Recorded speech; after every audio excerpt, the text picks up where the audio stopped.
Good evening, ma'am. Pwede ka ma-interview? Good evening, good ma'am. Sure, pwede kay. Pwede iingon lang kung unsa ang pangalan? So, ako dahil si Maximo Ambuco. So, isip ki transgender. O, you can call me Ate Max. For sure. Okay, Ate Max. So, my first question, Ate Max, is what kind of work or business ano mo ang ginabuhat, Ate Max? So, sabi ko ka makeup artist. Makeup artist. Mm. Okay. Like sa pag makeup artist nimo, Ate Max, unsa imong mga biggest challenges nga imong na-face sa pag-manage nimo sa imong income o sa mga expenses nimo, Ate Max? So, grabe dyan kaya mga challenges na ako when it comes to kanang sa akong mga income, Sa expenses po? sa akong mga expenses kay ilabi na kung lagi yung ako make-upan. So, dapat yun kay gamitin sa dyan akong mga natigong kay para makaadto ka itong lugar. But, at the end, ako pa siyang mabawi. So, maunang somehow makagasto ko, but tinubalik siya ang akong kwarta. And, kining mag-makeup mong good ka kay usahay kay wala tay customer, usahay po na, ha? Dili jud siya ka ng taga-adlaw nga natay ka ng customer. Na kay ma-income dito Yes, po na may tayo. income. So, yun sa po mo pag-decide, Ate Max, nga, mag-provide ka ginana nga service, ay, mag-makeup artist ko, mag-makeup ko, and ano. Yun sa man na mo pag-decide. So, pinakauna yun kay i-apply magna ko sa akong kaugalingon. So, Yeah, I see. then, ako siyang giingon sa akong kaugalingon, what if ba? So, what if ako siyang himong business? Or what if ako siyang i-apply sa uban? And, sa akong mga what if, resulta dyan siya nga na ako'y pakuha ang kwarta. So, ako siyang gi-decide na ako na siya himong business. So, mo to, mag-makeup na lang ko. So, narap yung mga customers. So, kwarta na siya. So,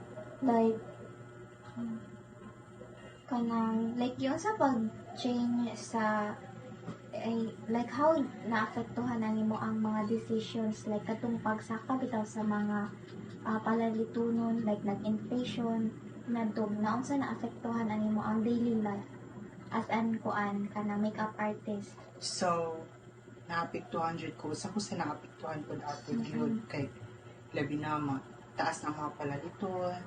So, by that, ako dyan siyang labi sa pagpang-makeup. Mahal ba Kaya na mahal na po ang mga makeup. So, ang rate po sa akong pag-isip po sa ka-makeup artist, mas mataas po siya. Bisan pa man nga, dili kay mga high-end sa uban akong mga gamit. But still, good, mahal na mapaliton ba? So, dapat po magpataas po sa rate. And then, Ate Max, how do you make economic choices between sa imo ang kinahanglan o imong mga ganahan? So, ako dyan gina-prioritize kayo na ang akong mga kinahanglan. Kay, kung ang mga akong gusto bitaw, matiguman naman dyan ako siya. Matiguman. Yes.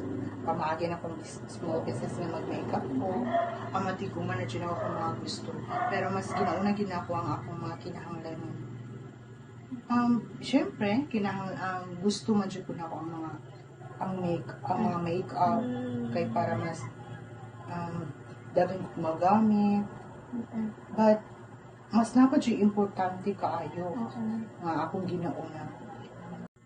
So, akong last question, Ate Max, what advice would you give to the young people about managing money or running a small business? So, akong ma-advise sa mga kabatanunan, ilabi na sa pag-manage nila mga partner and also running a business. So, first, dapat bumunjit kay naagit kay goal. Number one, kay goal. And also, dapat disiplinado ka sa paggunit sa imong kwarta. Yung mga discipline yun. Importante kay ang disiplina sa Hindi kwarta. magpataka o gasto. Kay, di yun magpataka o gasto. Kay, kung mo gasto man galit ka, dapat mahabalik yun sa imong kwarta. Kay kung you just spending without any return, what should, di yun mag-successful ang imong business. So, dapat should be wise about your money because right now, your money is also your power. That's all. Invest and start a business. That's all. Thank you. Thank you, Pimas. You're Thank you welcome. tayo.